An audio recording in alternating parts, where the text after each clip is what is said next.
আজ অগস্ট 2024 পালিত হচ্ছে আজ একাদশী।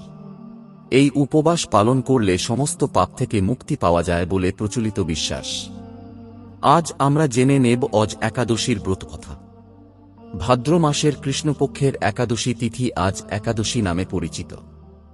আজ 2 অগস্ট বৃহস্পতিবার অজ একাদশী পালিত হচ্ছে। জ্যোতিষ অনুসারে বৃহস্পতিবার হল নারায়ণের প্রিয় দিন, তার ওপর একাদশী তিথিতে বিষ্ণুর উপাসনা করা হয়। বৃহস্পতিবার একাদশী পড়ায় এই দিনের মাহাত্ম্য বিশেষভাবে বৃদ্ধি পেয়েছে। আজ আমরা জেনে নেব আজ একাদশীর ব্রতকথা। আজ একাদশীর ব্রতকথা।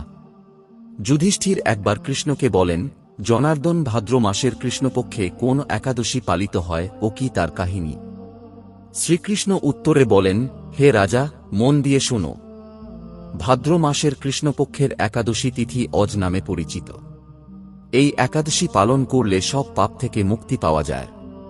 অজ একাদশীতে উপবাস রেখে ঋষিকেশের আরাধনা করতে হবে।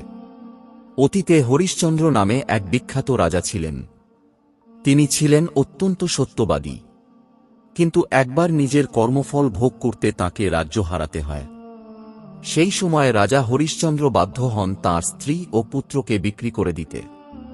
এরপর নিজেকেও বিক্রি করে দেন মহারাজ। মহাত্মা হওয়া সত্ত্বেও তাঁর চণ্ডালের জীবন যাপন করতে হয়। কিন্তু এত দুঃখ কষ্ট সহ্য করেও মহারাজা হরিশ্চন্দ্র সত্যের পথ থেকে সরে আসেননি।